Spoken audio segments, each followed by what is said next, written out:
오늘 말씀이 참 재밌는 말씀이죠. 사실 이렇게 성경 말씀 본문을 읽고 저한테 들으시는 것보다 신비한 동물의 세계를 보시는 것이 훨씬 더 은혜스럽지 않을까 싶습니다. 그렇죠? 요즘은 그런 TV 프로그램 없나 봐요. 동물의 세계를 보다 보면 욥기 오늘 본문 말씀이 정확하게 매치가 되는 것 같아요. 그러면서 한 가지 느끼는 게 있죠. 야, 동물들은 이렇게 사는구나, 이렇게 느껴요. 그렇죠?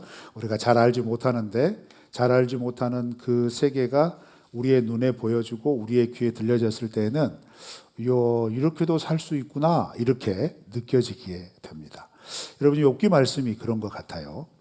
우리가 이렇게 살지 않으면 안 돼라고 굳게 붙잡았던 가치들이 흔들릴 때 꼭 이렇게 살지 않아도 하나님은 내 삶을 지키시는구나, 챙기시는구나 라는 어떤 그 하나님의 폭넓은 은혜가 느껴지게 하는 성경이 욥기인 것 같습니다.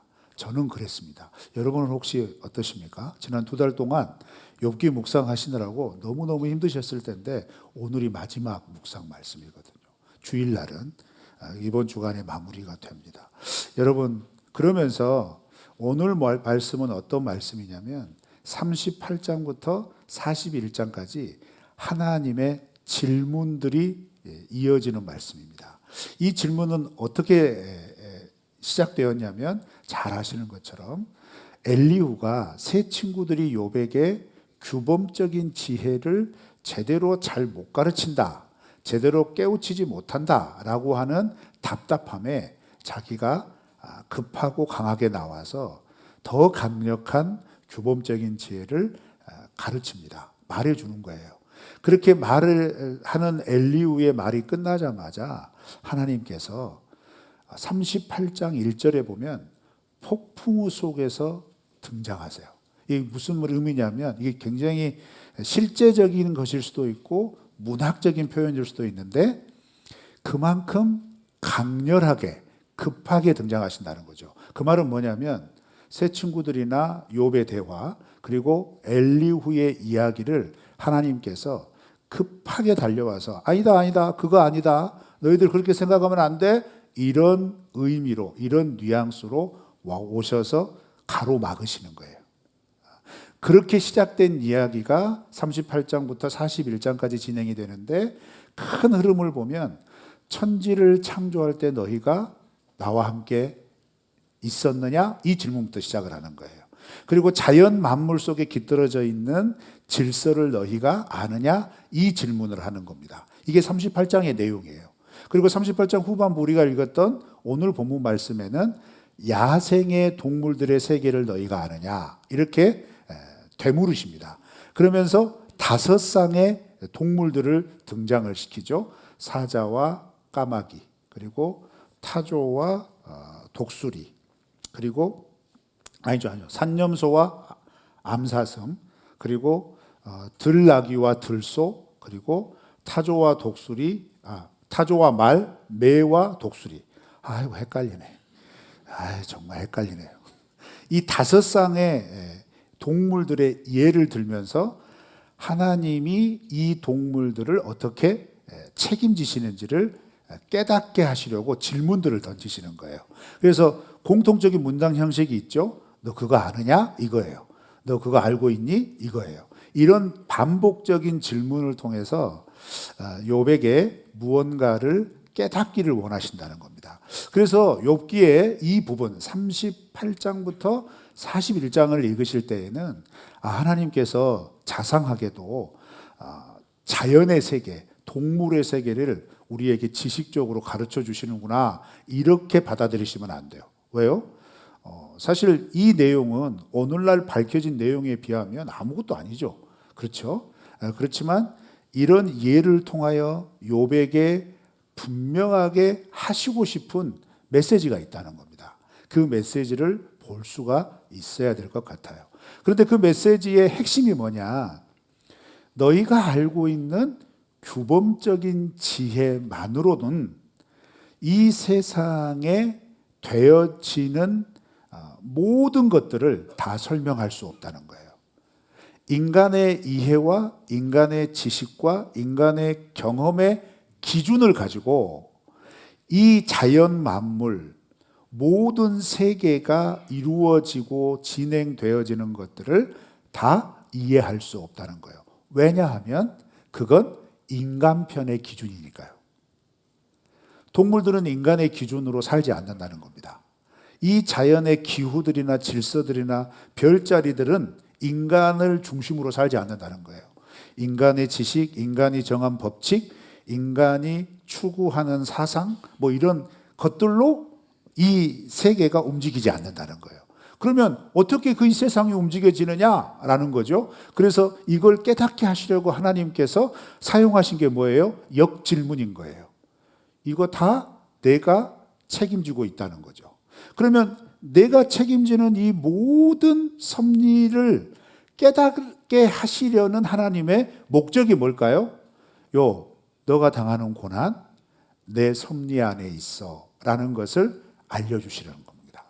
그래서 여러분, 우리가 욥기의 메시지를 읽으면서 이런 마음을 가졌으면 좋겠어요. 지금 욥기가 마무리되면서 우리에게 분명하게 하나님께서 말씀하시고자 하는 의도는 다른 거 아닙니다.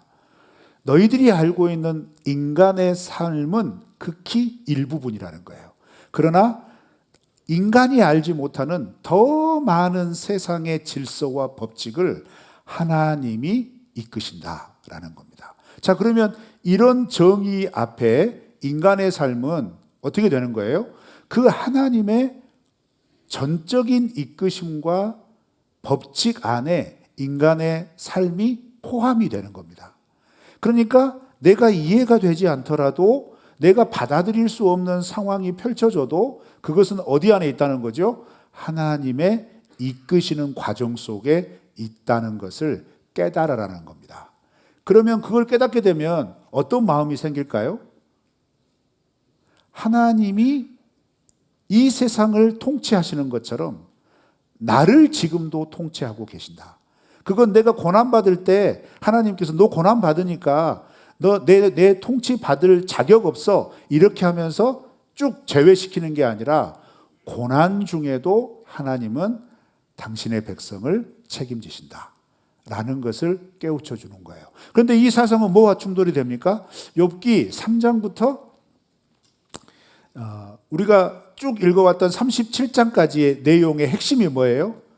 죄를 지으면 하나님의 관심에서 멀어진다는 거예요. 하나님이 진노하셔서 저주를 베푸신다는 거예요. 죄를 지었기 때문에 이런 고난이 임한다는 겁니다. 죄를 지어서 하나님과 멀어졌기 때문에 하나님의 관심에서 멀리 떨어져 버렸다는 거예요. 그러니까 이런 저주를 받아도 할 말이 없다 이 말입니다. 심판받아도 할 수 있는 말 자체가 없다 이 말이에요. 이게 새 친구들의 논리고 엘리후의 논리였다는 거예요. 그렇지만 욥은 이런 새 친구들의 논리에 나도 그거 인정한다. 그렇지만 나는 이런 고난을 받을 만한 죄를 짓지 않았다. 그 정도로 욥은 자신감 있게 하나님 앞에서 온전한 삶을 살았다는 겁니다. 그런데 문제는 뭐예요? 친구들이 가지고 있는 지식으로는 욥이 지금 당하고 있는 결과로 욥이 죄인일 수밖에 없는 거예요. 그러니 답답한 논쟁이 길게 이어지고 있는 겁니다. 그래서 하나님이 이 답답한 논쟁의 결론을 짓기 위해서 급하게 등장하신 거예요. 급하게 등장하신 표현이 폭풍우 속에서 말씀하셨다라는 거죠. 그런데 문제는 그렇게 등장하셔서 대답해 주시는 것들이 사실 어떤 얘기를 해야 되냐면 1장, 2장의 이야기를 설명해 줘야 돼요. 그래야 대답이 되거든요. 그렇지 않습니까? 욥이 왜 고난받아야 됩니까? 새 친구 엘리후는 욥이 죄를 지었기 때문에 이 고난을 다 받은 거예요. 그런데 욥은 자기는 죄를 지은 적이 없고 설사 죄를 지었더라도 세상에 그런 죄가 이런 고난을 받을 만한 죄인가? 의심이 되는 거예요. 받아들일 수 없는 거예요. 내가 이렇게 하나님을 온전하게 따랐는데 이렇게 따른 온전함의 대가가 이런 건가? 이 이야기라는 거예요. 그래서 욥은 늘 하나님께 하나님 대답해 주십시오. 하나님 저에게 말씀해 주셔야 되지 않습니까? 하나님 저에게 이해시켜 주십시오. 이렇게 이해를 구했다는 거예요. 새 친구들과 엘리후는 욥이 하나님께 이해를 구하는 것에 대해서 왜 이해를 구하냐? 그건 네가 죄를 지어서 그 죄에 대한 벌을 받고 있기 때문에 그건 받아들이는 거다라고 이야기를 하면서 욥에게 규범적인 지혜를 이해시키고 있는 거고요. 그러니까 하나님께서 이런 상황에서 나타나셨다면 다른 말씀 안 하셔도 돼요. 그냥 1장, 2장의 천상의 어전회의에서 일어난 일을 쭉 설명해 주면 됩니다. 그러면 욥의 이런 친구들과의 논쟁은 깨끗하게 가름이 돼요. 그런데 하나님께서 그 얘기 안 하시고 무슨 얘기 하시는 거예요? 네가 천지를 창조할 때, 내가 바닷길을 낼 때, 별무리들이 움직일 때, 비가 오고 폭풍이 불 때 그것이 어디서 오는지 아냐? 요 질문을 하시는 거예요. 그래서 오늘 본문은 야, 너 어린 사자가 배고플 때 개들이 어떻게 밥 먹는지 아냐? 까마귀 새끼가 밥 먹을 때 그거 어떻게 먹는지 너 아냐? 개들은 누가 밥 먹여줄까? 야, 너 산에 있는 염소가 새끼를 낳을 때 어떻게 낳는지 아냐? 야, 너 사슴이 어떻게 새끼를 낳고 기르는지 아냐? 야, 너 들나귀와 들소가 그 빈들 그 광야에서 그 소금 땅에서 어떻게 개들이 살아가는 거 알고 있니? 이렇게 물으시는 거예요. 야, 너 타조와 말이, 특히 타조가, 성경에서는 타조를 굉장히 부정한 짐승으로 보거든요. 왜 부정한 짐승으로 보냐면 지혜가 없기 때문에 부정한 짐승으로 봐요. 지혜가 없는 이유가 뭐냐면 오늘 말씀에서도 설명이 되는데 타조는 알을 땅바닥에 낳는다는 거예요. 그래서 흙으로 덮어놔요. 그러면 다른 짐승이나 사람들이 밟아서 깨트려질 수 있잖아요. 그거 알면 어떻게 해야 되겠어요? 이 알을 부화시키려면 안전한 곳에 놔야 될 거 아니에요? 그런데 타조는 그런 지혜가 없다는 거예요. 그런 명철이 없다는 거죠. 그래서 막 키운다 이 말이에요. 그런데 그렇게 막 키우는 타조, 반면에 타조는 어떤 말보다도 빠르다는 거예요. 그 빠르기가 어떤 말도 쫓아갈 수 없다는 거예요. 근데 이렇게 하는 게 뭔지 아냐? 그거 내가 그렇게 정한 거다. 이렇게 말씀하시는 거죠. 그 다음에 매와 독수리에 대한 이야기를 예로 드시면서 야, 매가 하늘 위에서 먹이를 바라보면서 볼 수 있는 능력이 어디서 온지 아냐? 독수리가 왜 낭떠러지에 둥지를 틀까? 그 이유를 아니? 이런 질문들을 계속 하시면서 하나님께서 욥에게 무엇을 깨닫기를 원하시냐면 지금 욥이 당하고 있는 고난이라고 하는 제한적인 환경에 함몰되어져 있는 시각을 하나님이 이 세상을 창조하셨을 때 아담을 창조하시고 인간을 지으셨을 때 그들에게 주셨던 원래 인간의 사명이나 인간의 본분으로 시각을 확대시키는 거예요. 그렇게 확대시키면서 어떤 메시지를 전하기를 원했냐면 너희들이라는 존재, 인간이라고 하는 존재는 어떤 존재였는지 아냐라는 것을 일깨워 주시는 거예요. 그럼 인간의 존재는 어떤 존재냐 했을 때 38장의 내용은 뭐예요? 하나님의 창조 사역에 함께 있었지만 제한이 있어요. 알지 못하는 존재였다는 거예요. 그렇게 시작했다는 거죠. 그런데 여러분 창세기에 가보면 하나님께서 창조를 마무리하시고 인간에게 어떤 사명을 주시죠? 생육하고 번성하여 땅에 충만해라. 땅을 정복해라. 땅을 다스려라. 이 사명을 주시죠. 그래서 여러분 우리가 창세기의 이 명령을 문화명령이라고 하는데 정복하고 다스리는 사명은 어떤 사명이죠? 여러분 양육 과정에서 들어보셨으면 아실 거예요. 이건 이 창조한 세상을 하나님의 마음과 뜻을 따라 지키고 관리하는 사명을 받은 거다라는 거예요. 자, 그런데 지키고 관리하는 사명을 감당하기 위해서 인간은 어떤 방법을 써야 하죠? 인간이 알고 있는 지식은 어떤 지식을 동원해야 되죠? 그게 제한적이라는 겁니다. 인간은 자기가 살고 있는 삶의 테두리 안에서도 알 수 있는 게 다 없어요. 모르는 게 더 많다는 거예요. 그런데 하물며 인간의 생활권 밖에 있는 저 빈들에 소금 땅에 거하고 있는 야생동물이 어떻게 살고 있는지를 너희가 어떻게 아냐 이 말이에요. 그러면 개들은 어떻게 해야 되냐? 다 죽어야 되니? 걔들은 먹을 게 없어서 그러면 전멸해야 되는구나, 멸종해야 되는구나, 이런 질문이신 거예요. 그런데 그들이 멸종하지 않았다는 거예요. 그들이 여전히 생식하고 있다는 거예요. 그들이 여전히 번성하고 있다는 거죠. 그러면 이거 어떻게 된 일이냐? 이거 누가 하신 일이냐? 이 말이에요. 그거 내가 하고 있다. 이렇게 설명하고 있는 부분이 오늘 본문 말씀이라는 겁니다. 그러면 이 사실을 통해서 하나님이 욥에게 깨닫기를 원하는 거, 그건 뭐냐? 먼저 우리가 한번 살펴봐야 될 게 있는데요. 하나님은 이 세상을 창조하시고 이 세상에 대한 하나님의 마음가짐과 시각이 무엇인지를 먼저 우리가 올바로 이해할 필요가 있어요. 여러분, 교회를 다니시면서 가지실 수 있는 흔한 오해가 뭐냐면 하나님은 늘 진노하시고 하나님은 늘 심판하시는 하나님에 대한 오해를 가지고 계신 성도님들이 계세요.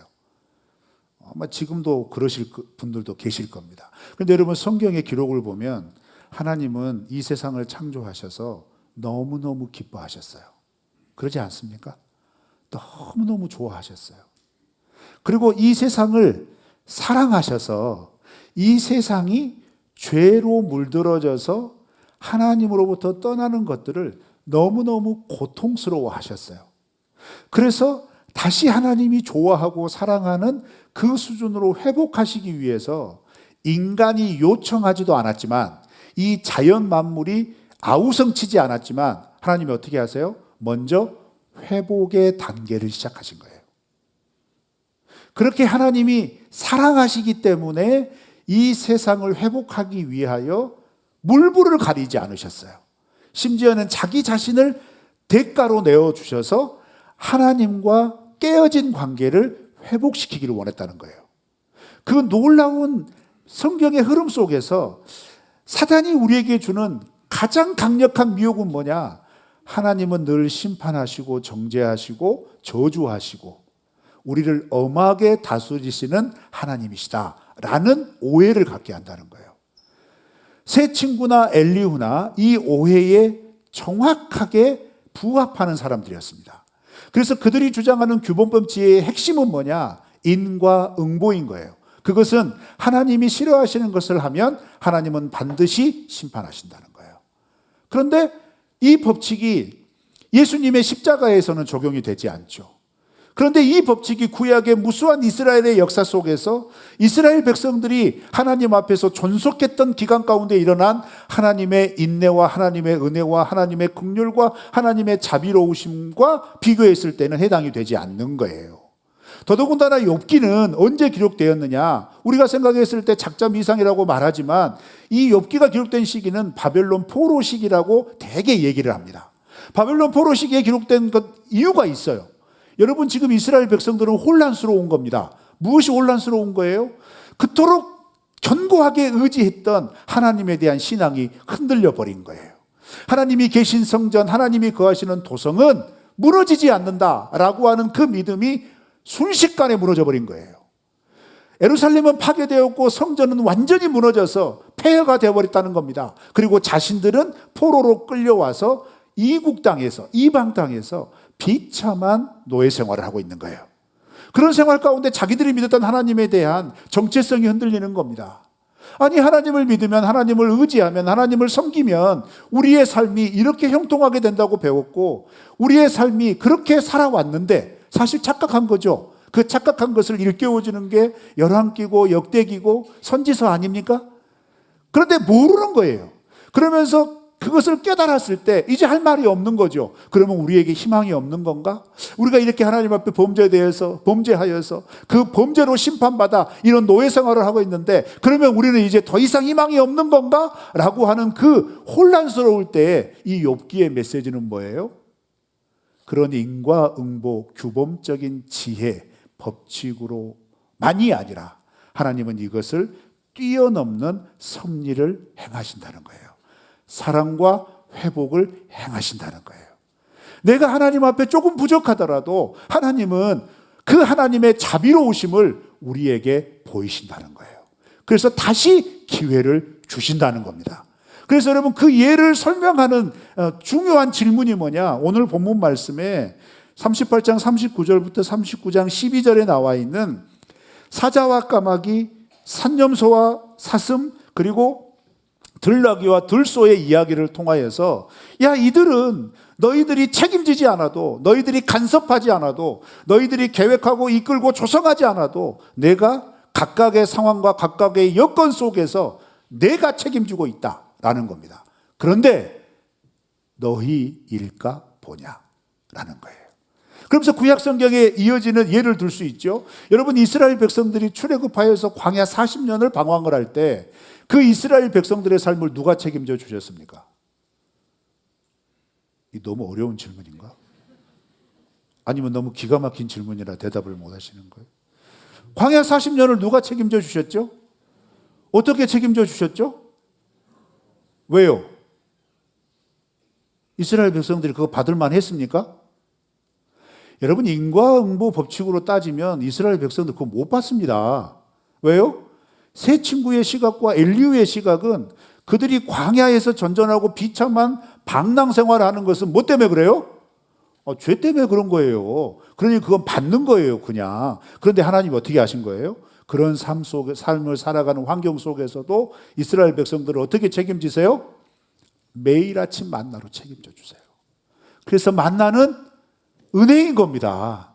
만나는 조건으로 주어지는 게 아닙니다. 만나는 자비로움으로, 하나님의 사랑으로, 하나님의 은혜로 백성들에게 주어진 거예요. 그런데 나는 만나를 받을 만한 짓을 했어, 나는 만나를 받을 만한 자격이 있어 라고 말할 수 있는 사람은 아무도 없다는 거예요. 그럼에도 불구하고 하나님은 그렇게 세워진 법칙이 있음에도 불구하고 이걸 뛰어넘어서 구원하시고 그들을 다시 하나님이 약속하신 말씀대로 이루기 위하여서 40년을 철저하고 성실하게 이끌어 주신 거예요. 우리의 삶도 그렇다는 겁니다. 믿으시기를 축원합니다. 그러면서 여러분, 39장에서 핵심적인 단어를 들어라 그러면 저는 주저하지 않고 6절 말씀에 등장하는 빈 들, 아라바라고 그러죠. 원문으로는 이것은요, 버려진 광야, 건조한 사막 이런 뜻이에요. 그리고 소금 땅 이런 단어가 등장해요. 인간의 눈으로 보기에 도저히 살 수 없는 그곳에 생명이 살아간다는 거예요. 어떻게 살아가냐는 거예요. 하나님께서 살아가게 하신다는 겁니다. 그러면 우리의 삶을 살아가다가 만나는 힘겹고 어려운 일들, 고통스러운 일들 왜 없겠어요? 그게 마치 건조한 사막과도 같고 소금 땅과 같이 내 삶을 피폐하게 만들고 내 삶을 메마르게 만드는 그런 고통의 시간들이 있을 수 있다는 거예요. 그런데 그런 시간을 통과하더라도 사람의 생각으로, 사람의 조건으로, 사람이 가지고 있는 지식이나 알고 있는 하나님 앞에서의 경험으로는 우리가 여기서 어떻게 살 수 있어? 이런 상황에 어떻게 견딜 수 있나? 라고 말할 수 있지만 하나님은 그런 상황 가운데서도 그 하나님의 자비로우심으로 생명을 지켜주신다는 거예요. 그 상황을 통과하게 해주신다는 거예요. 여러분, 우리의 하나님이 이런 하나님이신 줄 믿습니다. 그런데 이 길을 인도하실 때 어떻게 인도하시느냐? 그 다음에 나와 있는 39장 13절부터 25절 말씀에 타조와 말의 이야기를 통하여서 하나님의 주권으로 이 일을 행하신다는 메시지를 우리에게 가르쳐 주는 거예요. 하나님의 하나님 되심으로 이 일을 하신다는 거예요. 그러면서 예를 들죠. 주로 타조 이야기를 드는 거예요. 타조는 정말 어리석은 짐승이라는 거예요. 왜? 사람들이 보기에 왜 어리석냐? 여러분 아시죠? 동물의 세계 타조편 보시면 다 한 번씩 보셨을 거예요. 천적이 다가와요. 그럼 타조는 어떻게 해요? 숨어요. 어떻게 숨어요? 잘 안 보시는구나. 이거 재밌어요. 타조는 천적이 다가오면 어떻게 해요? 머리만 쑥 숨습니다. 머리를 딱 쳐박아 버려요. 그 큰 몸은 다 보여요. 근데 지 머리가 쏙 들어가면 나는 숨었다고 생각하는 거예요. 어리석지 않습니까? 그리고 타조는 알을 낳을 때 어떻게 낳느냐? 그냥 땅바닥에 낳아요. 땅바닥에 낳고 발로 칙칙칙 하면서 딱 덮어놔요. 뜨거운 지열로 부화시키는 거죠. 지가 품는 거 없다 이 말이에요. 그러면 보통의 다른 생명들은 어떻게 해요? 그 모성이라는 게 있잖아요. 그렇잖아요. 부성이라는 게 있잖아요. 그래서 자기 새끼들 지키기 위해서 어떻게 해요? 다른 동물들을 사투를 벌여요. 그래서 어떻게든 이런 번식하기 위해서 되도록이면 천적에게서 잘 이렇게 오지 못하는 장소에 둥지를 들거나 장소를 마련하잖아요. 근데 타조 그런 거 필요 없어. 아무 데나 싹 난단 말이에요. 그리고 탁 덮어놔. 그리고 누가 와서 밟아 깨지든 그 상관 안 해요. 이걸 보면서 사람들이 뭐라고 말해요? 저 어리석은 거 봐라. 저 어리석은 게 꼭 타조 같구나. 이런 말을 했다 이 말이에요. 그런데 타조가 왜 그럴까?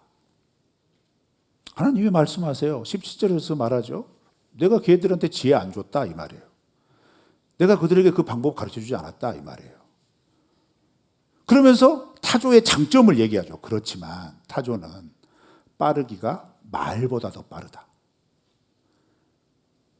어느 누구도 따라잡을 동물이 없다. 이렇게 말해요. 자, 여러분 이 말씀이 무슨 말씀이에요? 다른 말씀 아니에요. 각각의 살아가는 삶의 모양과 걸음을 하나님이 정하셨다는 거예요. 타조의 예를 통하여서 욥에게 말씀하시는 거예요. 너가 정말 형통할 때도 있었어. 너가 사람들에게 존경받고 명성이 자자한 때가 있었어. 그런데 지금은 너가 빈들이라는 거 나도 알아. 네가 정말 아무것도 없이 고통당하고 있는 거 알고 그 아무것도 없이 그 아래 네 몸도 완전히 망가져서 고통받는 거 나도 알아. 그런데 하나님 나에게 왜 이러셨어요? 나는 왜 이렇게 살아야 합니까? 이렇게 할 자격 없다는 거예요. 왜요? 하나님이 정하신 거라는 거예요. 여러분 이 말씀 들으면 벌써 아멘 안 하시잖아요. 기분이 나쁘거든. 내가 원하는 대로 하나님이 해주시지 않으니까 정말 기분이 나쁜 거거든요. 그런데 여러분 기억하셔야 돼요. 그게 결론일까요? 여러분 욥에게 이 고통과 고난이 결론인가요? 아닙니다. 하나님이 고난 중에 처했던 욥을 나중에 어떻게 하시죠? 여러분 42장 가보세요. 놀라운 반전이 일어나요.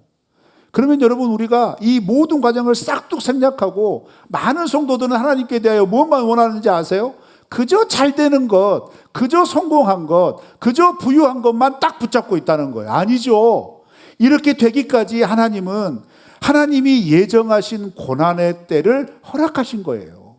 이 고난의 시간을 거쳐서 영광의 삶이 펼쳐진 겁니다.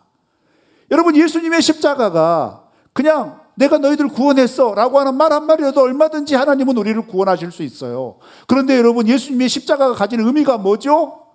그건 과정을 충실하게 밟으신 겁니다. 어느 것 하나 소홀함이 없이 죄에 대한 완전한 대가를 치르시기 위하여 어느 것 하나 빠짐없이 죄에 대한 고통과 죄에 대한 질고를 어김없이 받으셨다는 게 중요해요. 왜요? 그렇게 죄값을 철저하게 치르고 나서야 예수 그리스도의 부활로 인하여서 우리의 죄사함이 완전하게 보증이 되기 때문에 그런 거예요.